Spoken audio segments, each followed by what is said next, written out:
Hello all, welcome to IAS Gyan channel. This video is in continuance with the previous video, that is why we need to know about mapping. Today in this video we will see how to remember world map in an easy way. Man, please, I would like to say you that don't expect any tricks and tricks, basically no tricks and all. And also I can assure you that you need not mug up basically, because if you start mugging up, you will not remember any country or any place. So I just tried to find out some exercise. I already did this very successfully. So you can try out this exercise where you can remember the countries. I won't say not all, but at least the major ones which are important for our preparation. So the whole the objective of this video is to make you know about how to remember world map, not by mugging up or not by sitting for long hours. In day to day life you can remember the world map. So this is a very good brain exercise actually. And as you all know, this is our channel. You can visit our blog at www.iasinsights.in. You can even follow us on Facebook page. We have a Telegram channel, and you can drop a mail at any point of time. And uh, uh, this would be about my profile. And you can see I'm into UPSC preparation for the I'm into UPSC teaching for the last 7 years. I'm no longer a aspirant. Kindly make a note that. And I'm teaching for the last 7 years in different locations. My major areas are governance, economy and international affairs. You can check my blog www.iasinsights.in for more updates. And yes, now let's get into the video. So this video, see, world is, yeah, it's true that world is very big, and the world map itself is very big map. It is not possible for us to remember. Don't start with that notion. We'll start off with something, making it simple. We'll try, going step by step, so that we can easily, remember the world map, at least for the examination purpose, right? As we all knew that officially under United Nations organizations, we have 193 countries as members. It doesn't mean that we have only 193 countries. We do still have many other countries which are actually not part of United Nations organizations, example North Korea. So it's a blunt mistake. Usually aspirants think that there are only 193 countries. No, you have many more countries, but they are not part of United Nations organization. But don't get scared by seeing the number. We will try to check out some easy way of remembering the countries. Now most of the time aspirants feel like, oh my god, should I remember all these countries? Not needed. We have some techniques where we can it's not shortcuts and all. It's like segregating, mapping up your brain, mapping up the countries separately. And we all knew that our brain is having such a beautiful capacity of segregating things, like how our system has a folder, even our brain has folder. Make use of that folders in an optimum way, so that you can remember the countries easily. Now how you are going to do this is what is my personal thing which I tried. And trust me, I do remember the countries. And even if you ask me about any country, I can point out where it is easily. And for the boundaries and the ocean bodies, I think water bodies, I just need a revision, that's it. I need not sit for hours together to remember those points, because already I have gone through all the stuff by this exercise only, and I really found it very useful, and it's easy as well. So for my understanding, I classified the world map into four. You see, since we are writing UPSC examination in India, we belong to a nation called as India. We will classify based on this. So I'm not taking up the countries as in of geography. I'm trying to use the information of international affairs to know about world map. So how I'm going to do that? See here. I classified the world map based on this classification. You can see in front of the screen, you have India and neighborhood. You have India and the world. I classified it as world issues, and also I classified it as groups like BRICS, G20, G33, IPSA, SARC, ASEAN, WTO, like that, SCBO. You have many groups. So to remember, for me to remember, I classified in this way. So India and neighborhood, it's very easy to remember. So when you think, when you keep in your brain that India and neighborhood, you need to look out for those countries which are in and around India. Now, there itself you learn about 8 countries, right? And India and world, we will classify based on the relationship. We'll classify it based on east direction, west direction, and we'll see special connections with some countries. That special connections again we will see in the groupings. Now the third classification is world issues. Now these world issues, it's easy. How would I know which country I need to remember? This is what most of the aspirants will have an idea as a doubt. I would say that when you go through the international events in any newspaper, you see so many incidents happening, like the latest one, the very hot topic which is there in news for so many months is Syria. You see a small guy while crossing Mediterranean Sea, he was dead, and you could see his picture in newspapers. The Mediterranean Sea. So likewise, you need to identify those countries in newspaper.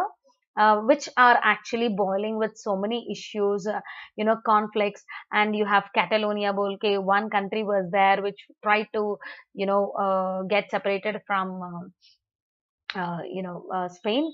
Like this, you have so many countries. You just need to track those countries, the list. Then it would be easy for you to remember. And the fourth category is groups. As I told you, we have so many groups in this world, like how we have, social media groups. Likewise, we have so many groups. The main objective of these groups would be usually trade. The first foremost thing would be trade only. Later, you will have the other topics coming in, like security, terrorism, maritime cooperation. Like this, the other issues comes in. So you need to classify your group based on that as well. And since it's not sufficient for us to just know about India and neighborhood, since we are in Asian continent, it is good to know about Asian continent, because India is the second leading economy in Asian continent. So obviously we need to know about our continent. See, if you are living in South America, you need to know about South American continent. If you are living in Canada, you need to know about North American continent. Likewise, we need to know about the Asian continent. On a whole, by segregating like this, you may cover around 70 countries. I think that is more than enough for UPSC preparation, because usually the questions comes in around this classification only, as per my research. Also, I have even classified, the world map based on land-based countries as well as water-based. In the sense, some countries are completely landlocked and some countries are, linked with water. Again, this water-based, I classified them into two types, as coastal based and as well as island based. Island based means some countries, like you have Micronesia, you have Polynesian nations. All these nations, they are countries, but they are completely into water, means they are island nations. So that would be a different group. And countries with long coastal lines, like you have African coast, you have Chile coast, you have Brazil, you have US, you have even the west part of Europe. All these are having good coastal lines, so that's how we need to remember. So you just can't mug up all the continents one and one, so that's not possible. So try to classify in this way. And now let's see. So as I told you, India and neighborhood, we'll see India along with its neighbors. You can see that India, you have Nepal, Bhutan, Myanmar, Bangladesh. You have neighborhood, in the sense I'm specifying those country. I'm trying to specify those countries which are in border with India. And you have Bangladesh, you have Myanmar, you have Sri Lanka, and you have our brother Pakistan, and as well as we have Afghanistan here. So these are our neighborhood, countries with our nation borders. And as well as we have other countries who are neighbors, like we have China, you can see here Thailand, you can even see here Maldives. Likewise, you have so many nations over here. That's how we need to classify. See, here itself I can see 1, 2, 3, 4, 5, 6, 7. eight, nine countries. Again, if I go a little ahead, above China, obviously we know Mongolia is there. Above that, we know Russia is there. Like, see, around 10, 12 countries I could easily identify over here. Next, and India and world, we will identify. We have, US. Next, we have India and Russia, and we have the other one is India and Japan. We know that we have a good relationship with these countries. Also, we have countries like Australia, with whom we share a very good relationship. Apart from that, we even need to look out. See, as I told you, coastal nations. For easy classification, we can classify the nations into. See here, these are the coastal nations. With all these nations, we don't have relationships, but at least we should be able. For our remembrance, we need to do. And see here, the whole stretch. This Southeast Asia stretch you have, and even these are the island, when coastal nations, and you have even here the major ones in the Europe, and even the west of Europe. You have all these nations. So, and see the very big one. You have South America. It's North America is very easy to remember. You just have hardly four countries, so it's easy to remember. Four countries, four major countries, I should say. And these are the coastal lines and coastal nations, and this whole stretch. You see, these are the Micronesia countries, and even you have some countries over here. All these are island nations. We need to classify all of them. We need to, we can easily remember. It's very, very easy if you are able to, find some shortcuts. Now, so as I mean, this list is not complete. I just tried to make a note of those countries which I do remember. So India and neighbors, we have, as you all knew, these are the countries. You have this, and India and the world, you have Russia, China, Japan, Australia, Singapore, Malaysia, Indonesia. You have South Africa. You have UK, US, Israel, and France as well. World issues, yes, Syria, Libya, Iran, Iraq, North Korea, all these countries we have seen. And also these are the groups, and there are many more groups to remember. And the best thing is, if you know the groups, so some of the countries are common in many groups. So once you identify that technique, that which all the groups are common, which are the countries common in those groups, it's easy for you to remember. You need not work out much. And also, the other classification which I have made for remembering the world map is based upon the relationships and the political ideologies. And also, for a country like India, we can classify, we can find out our relation. We can track the countries based on our needs as well, like how we require oil. Obviously, we are more associated for oil, for oil or energy security. We are dependent much on Middle East. So obviously we need to remember that whole Middle East nations, and luckily very recently we have seen that there is a good improvement in India and Middle East nations, and we have seen that very recently India had a historical ties with Israel as well as Palestine. These two nations, Israel and Palestine, are enemies. I mean, they are always in conflicts, but a country for like India, it is trying to maintain balance with both Israel and as well as Palestine. So UPSC usually asks questions based on this only. Don't expect that it will straight away. I mean, even if it asks a question on map, that country may not be directly there in news, but somewhere it would be indirectly associated with the latest news. That is what you need to track out. So based on the relationships, I have classified the nations as our friend's friend is our friend, and our enemy's friend is obviously an enemy to us. I need not say the example, Pakistan and China. Enemy's enemy is always our friend. So we have, like, this applies a very big, very good for China. Pakistan enemy is India, so obviously India has become an enemy to China. So that's how the relationships also we can classify. And also, this is a major thing. This particular, the second box, you need to remember more, because it depends upon the ideology as well of the countries. democratic nations always will form a group because their ideology is common, that is democracy. So they just can't get in sync with the other ideologies, though they maintain relationship. If you observe closely or if you watch closely, you will see a difference between their ideologies and the democratic nations ideologies. So obviously it depends upon the country's ideologies. Democratic countries will form a group, communist countries will form a group, socialist they'll have a different ideology, and capitalist nations will have a different ideology. And luckily for India, we have a very good association with all the socialist nations and even the capitalist nations. Russia is a socialist nation, capitalist is a very big example for US. So we are maintaining that relations, and communist is China. So that's the reason you see China very different when you match it up with the other countries, because communist ideology is somewhat different with the other ideologies. That's where things will not work out. Now, I mean, see, we have just segregated based on these factors. It becomes easy for you to, track the countries, and you need not stress much. And finally, if you see this, this is the analysis. Anyways, we'll have a separate video on the analysis of previous year's papers. We are going to make a video on this. So for 2017, if you see how many questions are there on map, around 8 questions you will see just based on map pointing only. And you see world Mediterranean Sea, because you have issues around Mediterranean Sea, that is the Syria issue and all.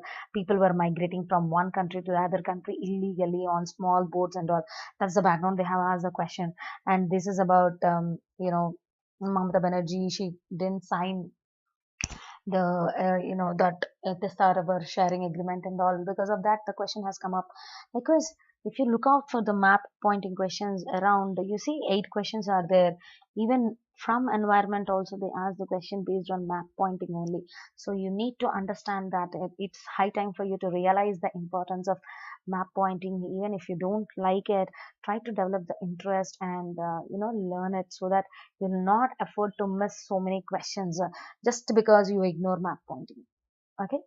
And 2016 you can see as well, yeah, the number of questions from map pointing is very less. You can see 3 questions, and definitely see you have tributaries questions for sure. And infrastructure is there in news. We will learn infrastructure as part of economy, but please don't forget that that question can come up in geography. This is the best example. I always keep on I always say to my students, I keep on telling them that you should not look it in direct way. It can be asked in a different angle. That's the reason we always keep on saying, please develop that says 360-degree view on any subject, on any topic. Then only you will be able to address the question. I mean, at least you will be able to eliminate the wrong answers. And this is 2016, and this is for 2015 paper. The analysis is you have around 3 questions from map pointing. Again, you see you have tributaries over here always. Yes, and you have world physical Southwest Asian countries which are not open to Mediterranean Sea, because there were issues for many years. That's the reason they have asked this question. And yesterday also, I mean, in the previous video also, I told you that to know about vegetation, to know about the climatic conditions and all, definitely you need to know the map pointing. So map pointing is compulsory for those aspirants who till now thought that geography is a subject which can be learned just by understanding some concepts. That would not be sufficient. Please make sure that you are going through map pointing thoroughly, right? So I hope you understood how to classify the world map for our convenience, for easy remembrance. Based on that, we need to develop, and this doesn't happen in a one single day. It takes some time for you to develop and absorb the map into your brain. It will just take some time, but these techniques, what all I told you in the previous slides, those techniques will definitely help you out to develop that. I can assure you that, because I have done this thoroughly and it's proved. So you can do that. So it's a very good brain exercise and easier as well. So I hope you would be you will start doing this. and try to remember not remember, try to exercise your brain so that it will remember the countries. And in the next video, we will see each and every continent and each and every country separately, just only for map pointing learning. I'm not going to teach any concepts for geography and all. We would be focusing only on, my videos would be focusing more, only on map pointing and map learning. If you like this video, please do like, share and subscribe. Our channel is our channel or my blog, it's all meant for spreading the learning, free education. Free education is not just for first to 10th class. We would like to develop that free education in the line of UPSC as well. So hope you like it, and you can even write comments in the comment section below, and any doubts you can drop us email. Thank you so much. Keep rocking. Good learning.